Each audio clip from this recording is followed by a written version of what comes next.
Assalamualaikum warahmatullahi wabarakatuh.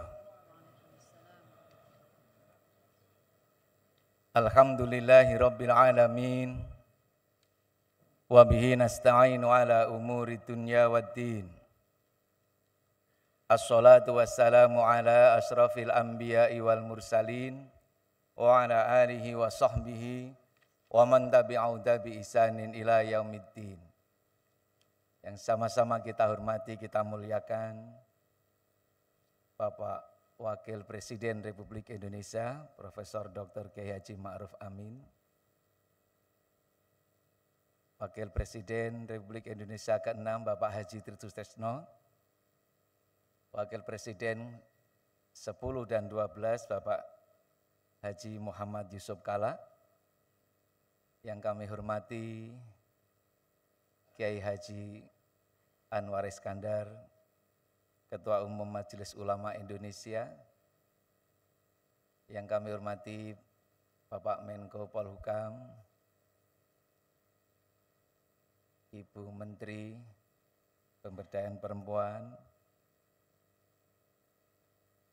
Bapak Gubernur BI, Bapak Ketua OJK, Ketua Basnas, dari Kementerian Dalam Negeri, seluruh tamu undangan, yang terhormat para duta besar,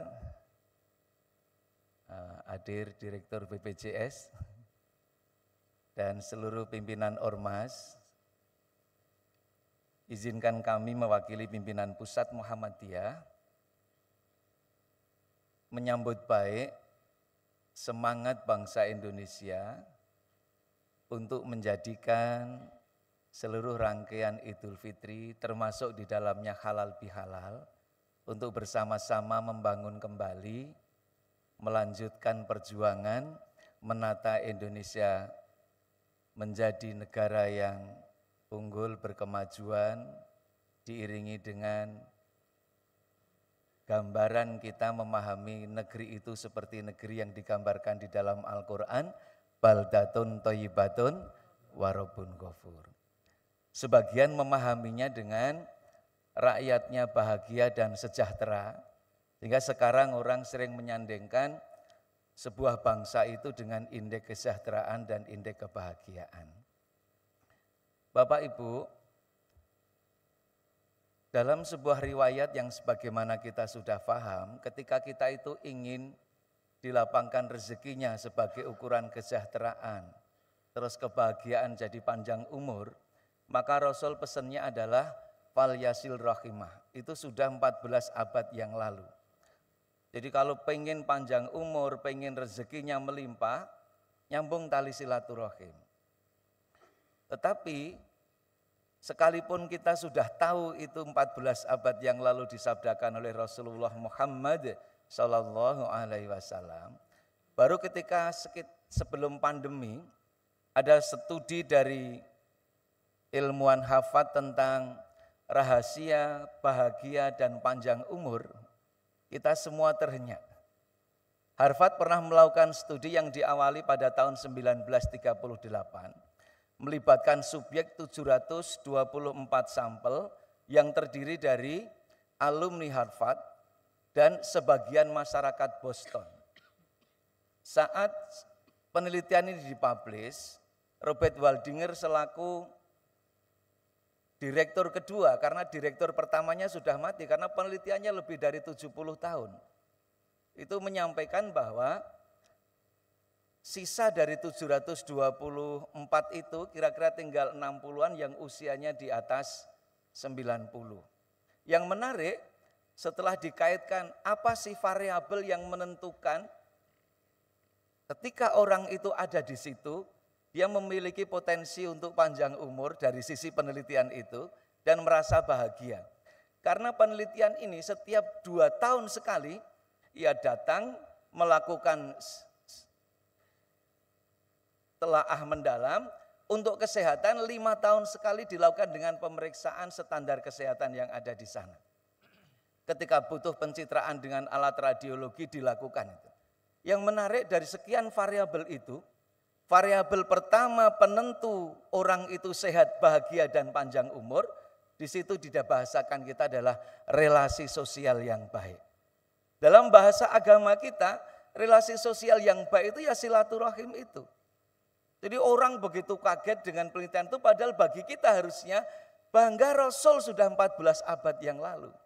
Oleh karena itu, tidak mungkin Indonesia akan mendapatkan berkah yang melimpah kalau tidak ada relasi sosial yang baik di antara kita semuanya. Oleh karena itu, penting bagi kita untuk terus menjalin relasi sosial yang baik itu.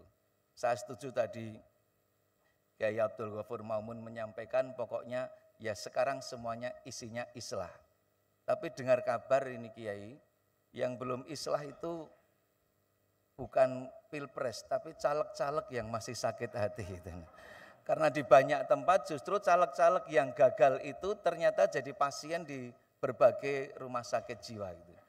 Jadi entah yang terus masih pakai peci dan pakai jas, mau berangkat ke kantor katanya mau dilantik, sehingga ada nasihat dari Pak Menko PMK itu, besok kalau pemilu itu ikuti dengan sepenuh hati tapi tidak perlu sepenuh jiwa. Sehingga kalau kalah itu cukup sakit hati, jangan sampai sakit jiwa gitu. Karena kalau sudah sakit jiwa, susah untuk diajak islah itu.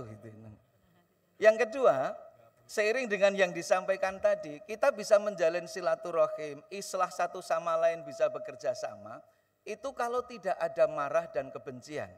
Tadi Kiai menyampaikan tidak boleh ada marah, tidak ada kebencian. Kalau dalam ayat yang dibaca tadi, saya tadi tanya sama Kiai Khalil Nafis, bahwa Al-Quran itu menggambarkan ciri mutakin itu diantaranya wal kadhiminal ghaidha wal afina 'anin nas. Dia jadi pandai menahan amarah dan dia suka memaafkan. Nah, saya tidak akan mengupas sosiologinya, tapi Bapak Ibu, kalau ada yang pengen mengalami stroke, karena kebetulan saya dokter neurologi, ternyata survei menunjukkan jika sering marah dan tidak suka memaafkan akan cepat mengalami stroke itu.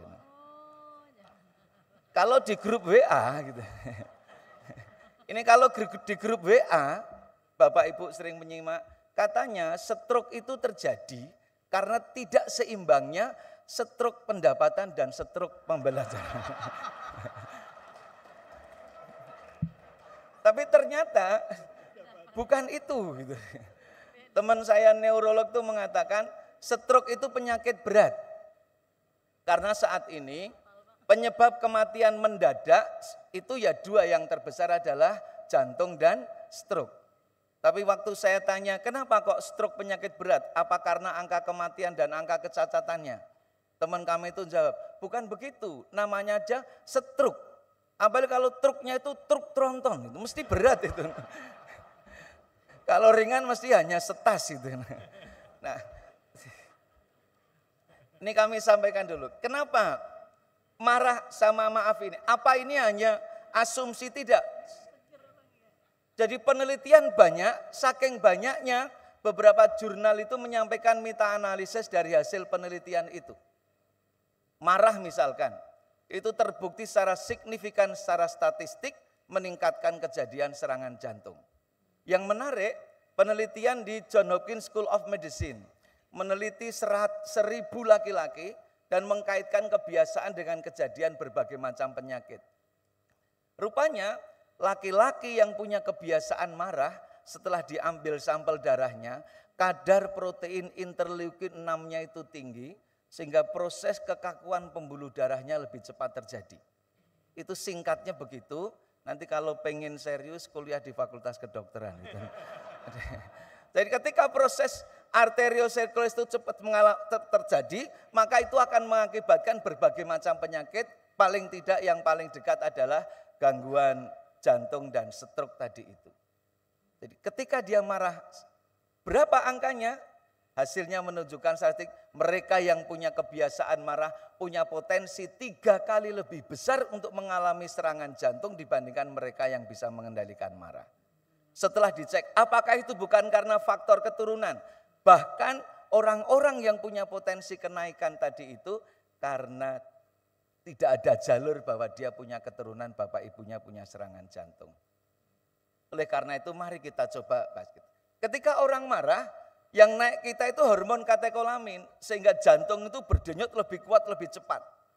Maka kalau orang marah itu mesti berdebar-debar. Bapak Ibu yang dari Jawa akan tahu kalimat, kalian nesu tenanan, dodone nganti mengkap-mengkap itu. Nah, sehingga maka akan berdampak pada yang lain. Sekarang bagaimana dengan tidak memaafkan? Yang pendendam. Rasul saja tidak pendendam. Tadi Kiai menyampaikan diangkat seorang panglima yang dulu memusuhinya ketika dia telah tobat dan masuk Islam. Ketika orang-orang itu tidak mau memaafkan, ini penelitian dilakukan di Virginia Commonwealth University. Dan itu penelitiannya tidak main-main karena menggunakan PET, jadi positron emisi, berikut juga dengan MRI. Orang-orang yang punya kebiasaan marah Bapak Ibu, itu ternyata gambaran dari MRI-nya itu seperti orang-orang yang stres itu. Jadi nanti Bapak coba stres terus di MRI, kira-kira seperti apa? Jelas sangat tidak baik. Itu orang yang punya kebiasaan marah itu. Terus apalagi ini yang menarik, rupanya mereka-mereka yang punya kebiasaan marah, ini kalau kita neliti sampelnya itu, bahasanya sederhana. Kalau dalam bahasa umumnya begini, darahnya lebih kental. Jadi kalau orang darahnya lebih kental, itu potensi risk factor terjadinya stroke sumbatan. Bapak Ibu, stroke kan ada dua, stroke sumbatan dan stroke perdarahan. Stroke sumbatan itu kalau terjadi pulihnya bisa jalan itu sangat lama. Stroke perdarahan itu lebih mengancam jiwa, tapi kalau terselamatkan itu lebih cepat bisa jalan kembali. Bapak Ibu pilih mana? Tentu tidak ada yang kita pilih. Tentu tidak ada yang kita pilih. Maka Bapak Ibu, jalani hidup seperti yang dikehendaki Allah, karena yang bikin sehat Allah, yakin kita akan baik. Tidak marah, tidak mendendam, dan kita bangun Indonesia yang lebih baik. Saya tutup karena kami tertarik dengan solidaritas umat demi kemajuan bangsa. Saya singkat kami 3 kali bersama Pak Yusuf Kala diingatkan ini. Ngajak, ayo bangkitkan ekonomi umat. Kata beliau, kenapa kalau mencari 100 pengusaha sukses di negeri ini, yang muslim kurang dari 10. Tapi kalau mengumpulkan 100 keluarga miskin di negeri ini, kata beliau, yang muslim lebih dari 90. Saya khawatir mengumpulkan 100, yang muslim 120 itu. Karena panitianya juga harus diberdayakan. Oleh karena itu terima kasih kepada BI, kepada OJK, kepada Basnas yang bersama-sama Majelis Ulama Indonesia untuk memajukan ekonomi umat. Banyak salah, mohon maaf. Kami khawatir kalau tambah waktunya Bapak Ibu tidak bisa mengamalkan Ali Imran tadi karena marah dan kemudian tidak memberi maaf. Aqulu qouli hadza fastaghfirullah li wa lakum innahu huwal ghafurur rahim. Assalamualaikum warahmatullahi wabarakatuh.